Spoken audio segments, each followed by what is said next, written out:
Hey guys, welcome to the channel. Today I'm gonna show you the best, the quickest, and the easiest cream cheese Danish to make. I'm using Trader Joe's half pears, but you can use regular canned ones. Also very important to drink your coffee, so you're wide awake for this. Also, Trader Joe's puff pastry. Now this is seasonal. I have stocked up on this. It comes out in November, so next year, November, make sure you are at Trader Joe's. The reason why I like this is because they use butter, not palm oil, so it's healthier. But you can use any store-bought puff pastry. Cream cheese, a whole block, sugar, and some jam, any kind of jam. We're only gonna use this for shine. It's gonna be glossy. So this is how the puff pastry looks like. Like I said, you can use any store-bought puff pastry. A deep bowl, a measuring spoon, and goes with the room temperatured cream cheese. I forgot to mention that. Room temperature cream cheese. I'm gonna add 3 tablespoons of sugar. It's not gonna be overly sweet, but it's pretty sweet. If you like, you can add a little bit more if you like it more sweet. But I think the pears are pretty sweet, so it balances out because the puff pastry is not sweet, nor it is savory. No, it's not salty, so you can use it with sweet and salty recipes. Here's my baking sheet. I'm using silicone because puff pastry has a lot of butter in it. It's not gonna be sticky, so it really doesn't matter, but I just like to use it because it's easier to clean up. So with a pizza cutter, because it's the easier than knife, trust me, I'm gonna cut 4 halves, and on this tray 6 fits. So I'm gonna cut 2 more slices of the other piece, and the other half I'm gonna save for cheese sticks for another video. So as many as it fits on your tray. I'm gonna add a big spoon of that cream cheese, the sweet cream cheese, and with the back of my spoon, your spoon, spread it out gently, but not all the way to the edge. You'll see at the end why. Well, I'm gonna tell you why. It's gonna rise at the edge.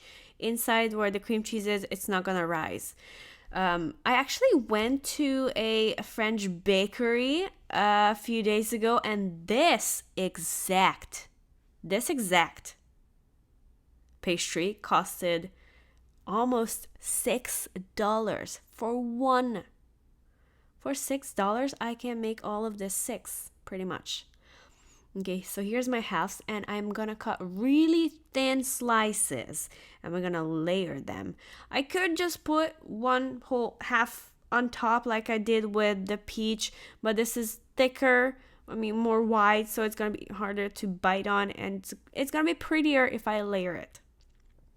So just layering on top of each other, leaving a little bit of space, and then it can go into the oven. Preheat your oven to 400 or about 200 Celsius, and I baked these for 18 minutes, but my oven is pretty strong, so set the time for 10 minutes, and for the next few minutes until it's baked, keep an eye on it. A smaller bowl with a teaspoon of water and the jam, a big spoon of that jam. This is gonna be the glaze. In the last video, which was a similar recipe, I warmed it up on the stove, but this is gonna be so much easier. I microwaved it for 15 seconds, and it melted so quick, less to clean, and same results. So just a little bit of water and a big spoon of jam. See how nicely it melted? And our pastry is done. You're gonna see the difference with the glaze on. So you need a brush.